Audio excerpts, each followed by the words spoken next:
What is going on, folks? Another Thursday night. Hope everybody's doing well. I've been having trouble with my computer software ever since I set up this studio. I've had to reboot this thing twice.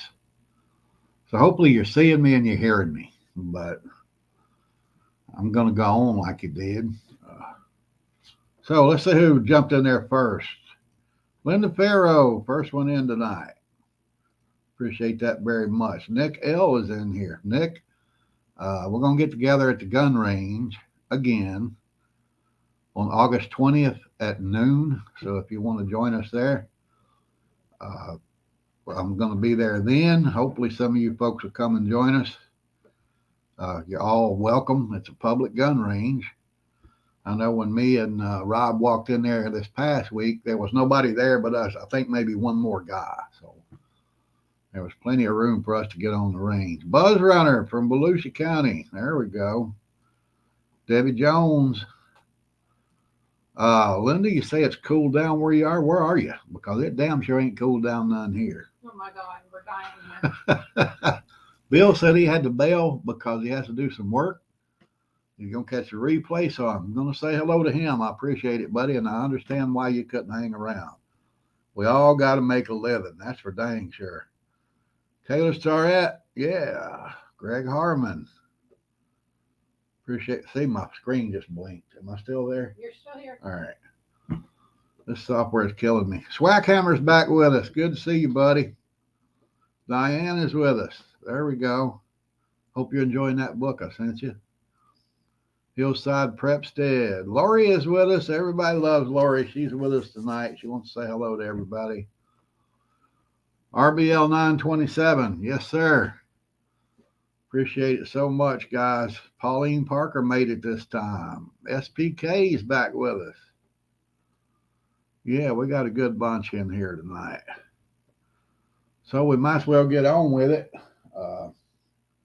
You're not going to believe some of the stuff that's happened. I don't know if you've heard about it or not, to be honest. Some of it's so crazy, you just can't imagine that it's actually happening. It's stupid. But here's one of the good things that's happening. Anheuser-Busch is having to sell off some of their assets. They're going in the hole a little bit, and that's a good thing. They're having to sell off 8 of their subsidiary divisions. And, I mean, it's obviously hurting for money. So keep up the good work, guys. You know, and there's one company, one second. Frog in my throat early. There's one company that didn't learn anything from this. Absolutely nothing. And guess who it is? Disney. Sheila, thank you for dropping back in with us. Just this week, they went into a partnership with a guy that wants to dress like a woman, want to sell their products, their Minnie Mouse clothes, you know, for little girls. So, you know, if there you go. I mean, if I was a Disney shareholder and I lost one penny after this, I believe I'd sue them. I think the shareholders out there, I doubt if any of them watch this because I'm always hammering Disney. But what they should do, the ones that aren't perverts, they need to band together. They need to hire an attorney and sue the hell out of Disney if they lose one penny off of their stocks after this. Because I can surely see another Bud Light fiasco going down here. NASCAR also jumped on board. We know that last week. R is with us. That picture looks familiar. I can't remember who it was, but it wasn't R. But Jazz Cat, that's who used to use that picture. Yeah.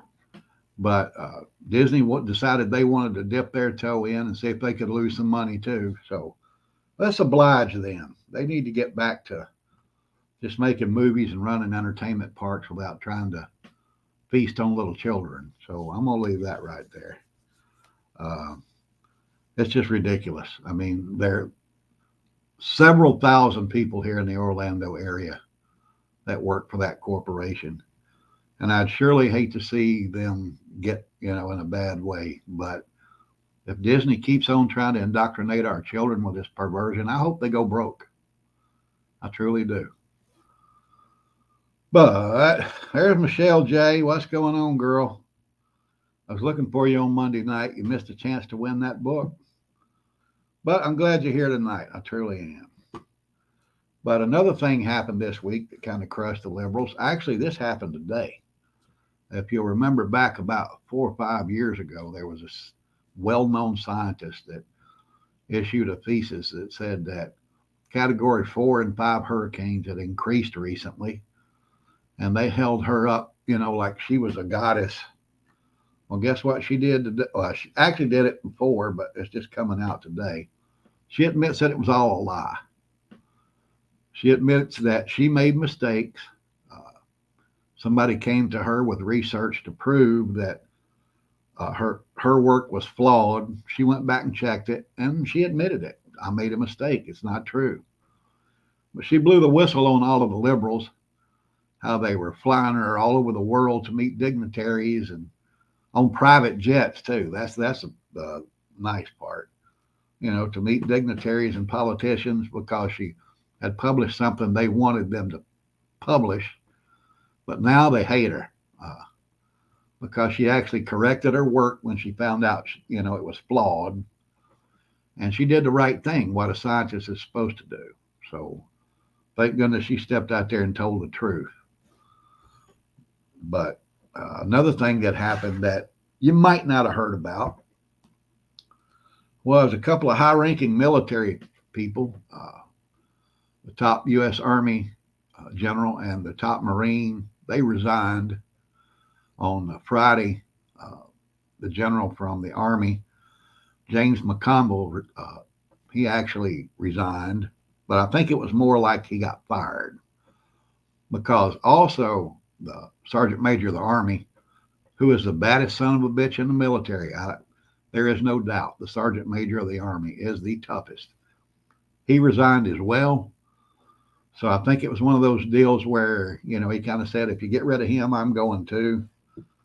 So I think that is probably what happened there, but I could be wrong. Hey, but they're bailing. Our military leaders are bailing. I think if they're not buying all of this stuff they're trying to do in the military, if they don't go along with the game plan, I think they're forcing them to resign because the people in charge right now are absolutely trying to destroy our military. They have burned up 50% of the strategic oil reserve that we use to defend this country in case we're attacked. They've deleted our armament, our ammunition. They're just throwing it away over in Ukraine. And they can't get recruits. And now the heads of these military departments are bailing. This administration is absolutely destroying our military. And I think it's on purpose. There's no other reason for what they're doing. It has to be by design. Nobody is so stupid they would make that many mistakes that would affect one part of our government. I just can't believe that. I mean, you would think somebody in this weak ass administration would stand up and say, hey, you're leaving us vulnerable to attack. And they would have, they would have to pay attention to it, or there would be a whistleblower out there somewhere. But no, all of this is happening. There's nothing to stop it because it's by design. It's that simple, and it's going to ruin our country. Hopefully, the people coming across the border aren't doing, Well, that's another thing I wanted to make a comment on. All of these people that want that border open, and they say that you're prejudiced or xenophobic if you want to try to close it. If anybody throws that on you, tell them this: terrorists have been caught coming across the border. Military age Chinese men, hundreds of thousands of them have come across the border. Hundreds of thousands of military age Russians have come aboard Where do you across the think all border. these guys are meeting up? Have they found Well, any cells? they're not anywhere? stupid. They're not looking for them. That's true. They're just not looking for them. But so if they try to lay that guilt trip on you about being racist or xenophobic, just tell them you're pro-terrorist. They are. They're pro-terrorist. They're pro-China. They're pro-Russia, pro-Cuba. So if they try to lay that guilt trip on you, fire right back at them, because it's a proven fact that terrorists are coming across that border. So they're pro-terrorist. All right, I'm gonna leave that right there. I got off kind of a little bit about what I was talking about, but I think they are actually by design destroying this military. That's the only way it could ever get in the shape it's in right now, and it's not ever going to get better. But another thing that's going on, uh, remember all the January 6th stuff, and now they've indicted Donald Trump in connection with that. Well, guess what's happening to the evidence? The federal government is destroying it. They are destroying their own evidence from January 6th, all the hearings, everything that that the government had as far as the January 6th. They call it an insurrection. I just call it a bunch of pissed off people. They did mess up. They shouldn't have done what they did. They should have stayed outside the building. But amazingly, now that somebody's going to use all of what they gathered against them, it's disappearing, because Donald Trump's lawyers are subpoenaing thousands of pages from the January 6th committee hearings and what the FBI had with their people in the crowd, and the DOJ, their connection with it. But all of a sudden, all this evidence is missing. And that's why that Department of Justice prosecutor, what's his name, Jack Smith, William Smith, something like that, he don't want any of this to be televised, because he don't want people to see how they're going to railroad Donald Trump. And it's just banana republic stuff, guys. They're destroying their own evidence because they know it can be used against them. It's that simple. I saw right before we came in here, they want to start that trial on January 2nd, so it'll be going on the anniversary. Oh, yeah, I'm sure. But who destroys evidence like what? I was in law enforcement. I've been in law enforcement in one form or another all my adult life. Nobody destroys evidence like that. Nobody. Unless they got something to hide. And I'm absolutely sure they do have something to hide. When they start destroying evidence, they don't want people to see what they got. It's that simple. But that's enough politics. All right. We're going to get into your money now. So you guys know I've told you, you need to get out and get some silver. If you can afford it, get some gold. But you want it in your hand. Right now, silver's at $22.90. It's down 2 cents from yesterday.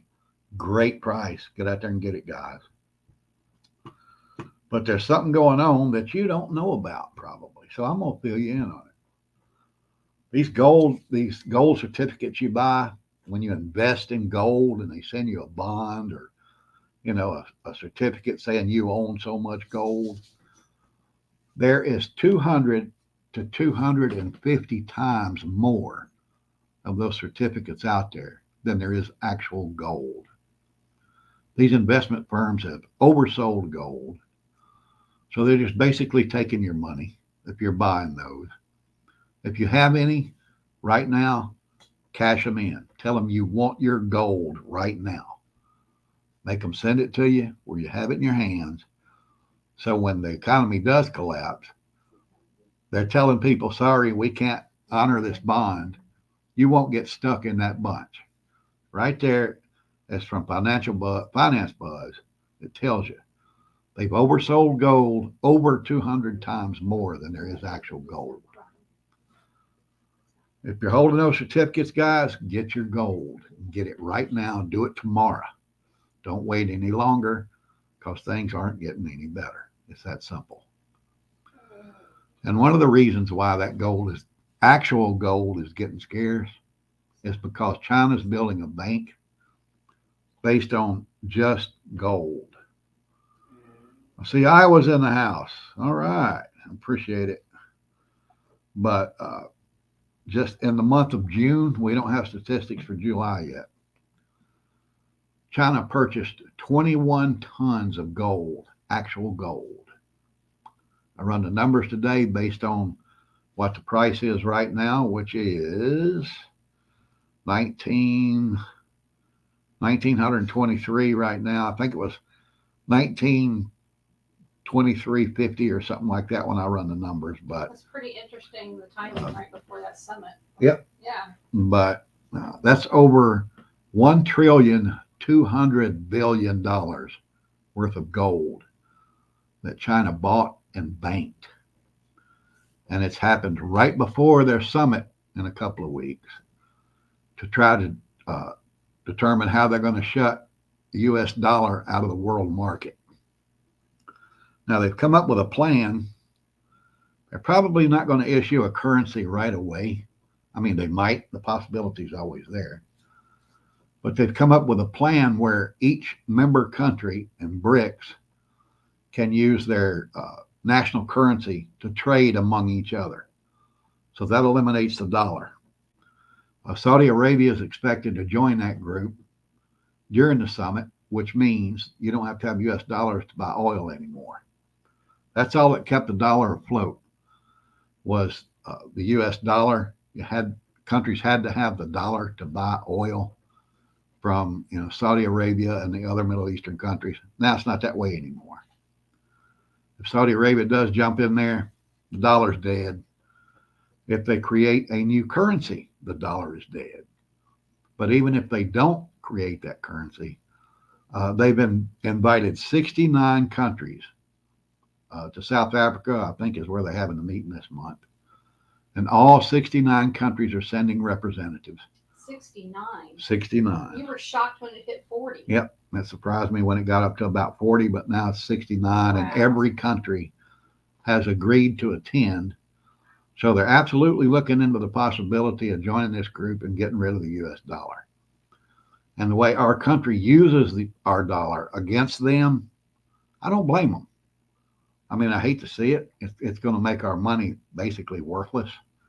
What little bit there will still be out there is still going to be inflation through the roof.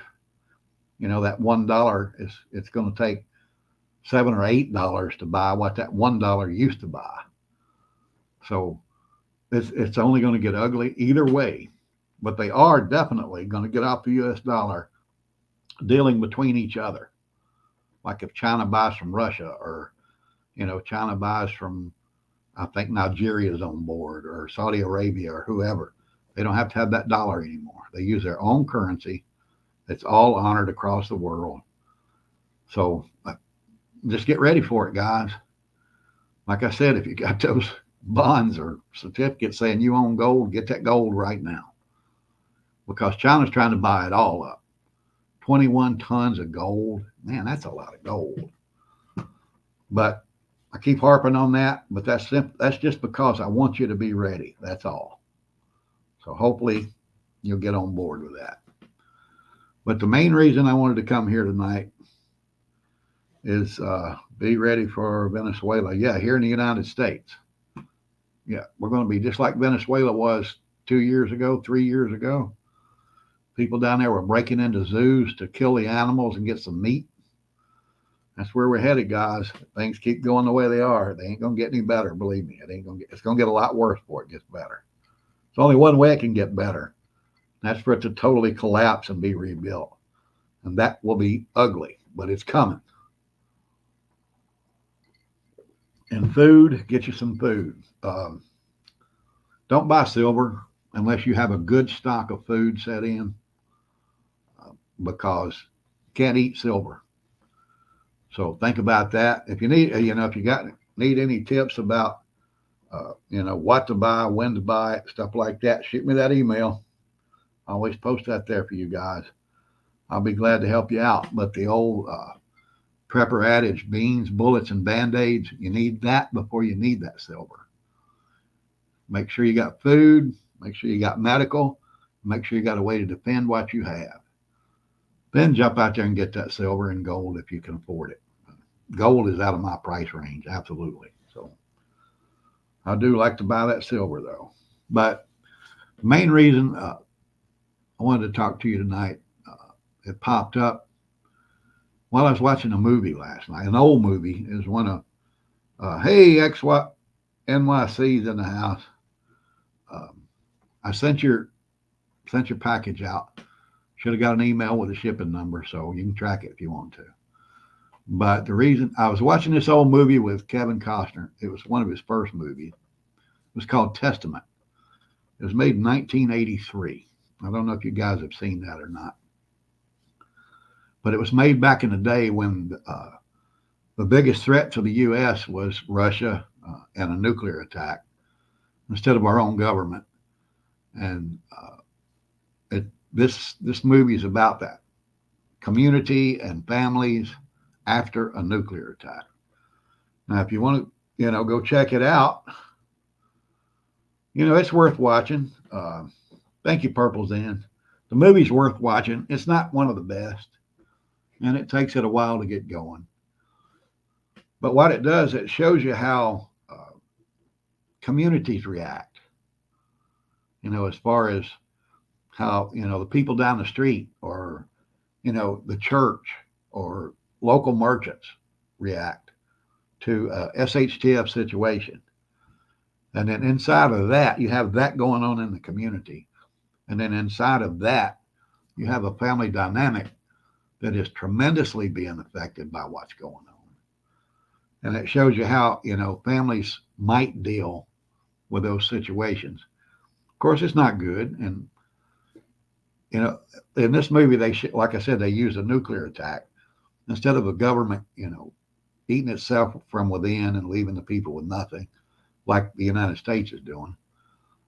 But the result would be the same as far as person to person. If it, the better part of it being an economic collapse or an EMP is there's no nuclear fallout, of course. But the family dynamics, the community, the effects in the community, it would all be the same no matter what the event is.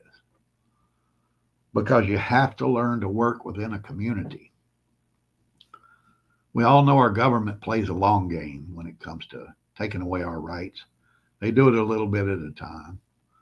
And they started breaking up communities back in the 70s. A lot of you might not have been there. Some of you might have been. But every community had their own high school, their own elementary school, they had community churches. But the government decided they were going to mix all of those schools up. And in that process, the community spirit was taken away.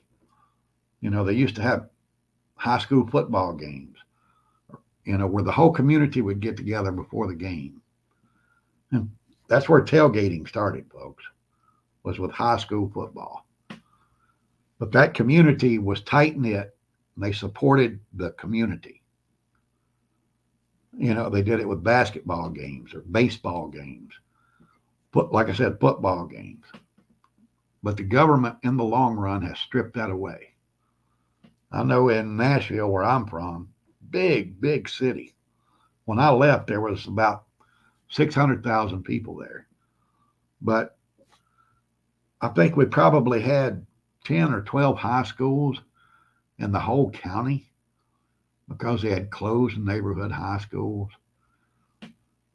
That's when communities started falling apart. Long time ago, like I said, long game. They knew what they were doing way back then, and the effects of it we're feeling now. Jericho, yep, that was a good one. I got the DVD set right over there. If you folks hadn't watched that series, you need to watch it. But that's when it all started. That's when they started breaking this country down.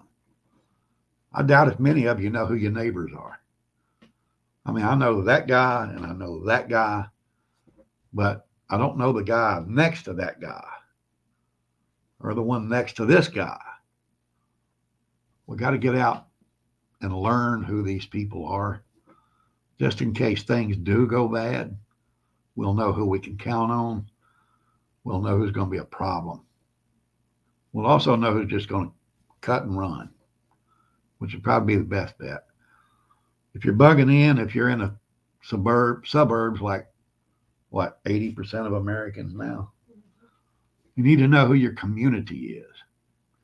Even if you have a group that you're going to have in, say in your house, you got 8 or 10 people there.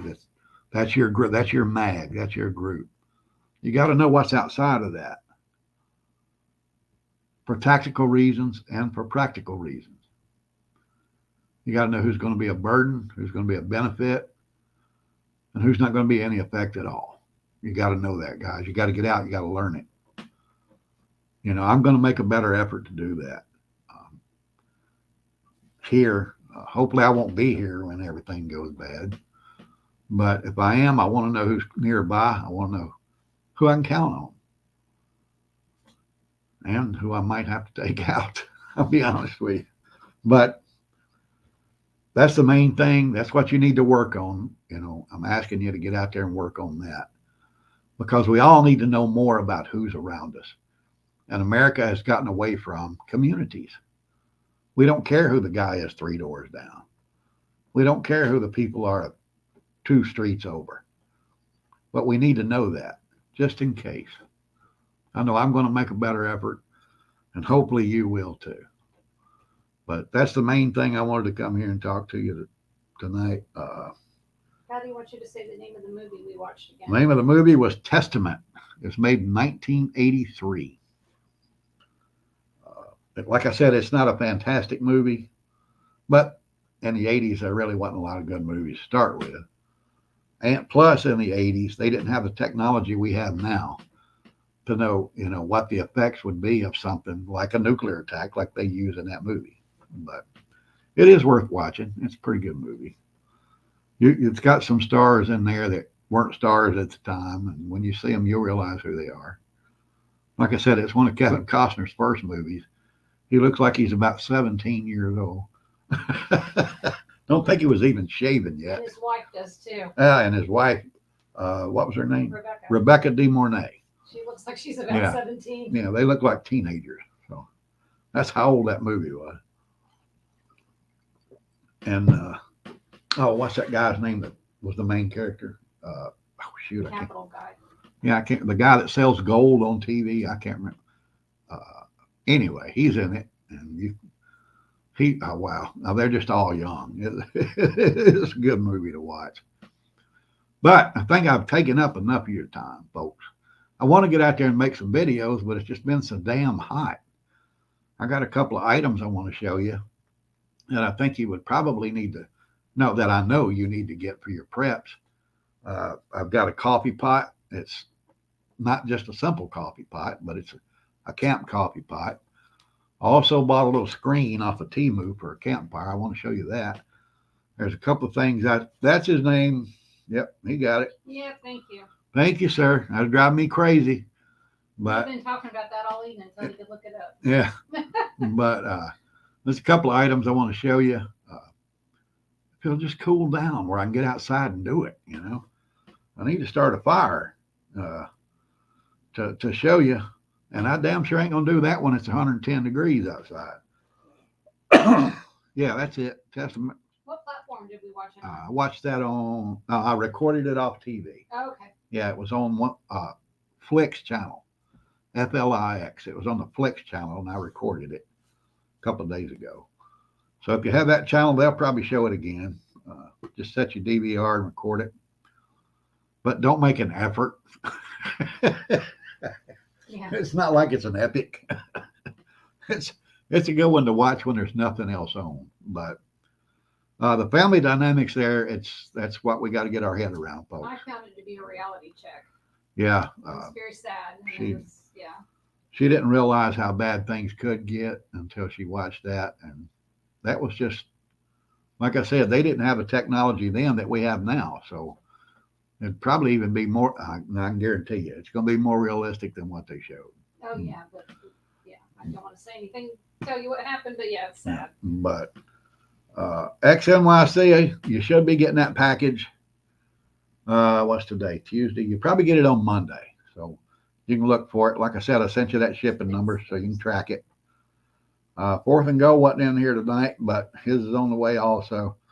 You got 2 items in that package, X. You got 2 in there. So little emergency sleeping bag that I got one. I love it. It works great. Plus, there's a other little surprise in there. I ain't gonna tell you what it is, but it's there for you. But I'm gonna get out of here, guys. Hey, Alone's coming on in 30 minutes. I like to watch that. If you don't watch that one, you need to watch it. It's pretty good. But that's enough for the night. Love you guys. Hopefully, I'll get that video put together for you on those two items. If I do, please be on the lookout for it. We picked up some new subscribers this week. I appreciate it. I hope some of them dropped in. I didn't see any here, but hopefully they're here. I appreciate every one of you being here. I love you all for giving me this amount of your life. I appreciate it. I truly do. So with that, I'm going to say stay strong, keep prepping, and pray for the United States of America. Orlando Prepper is out.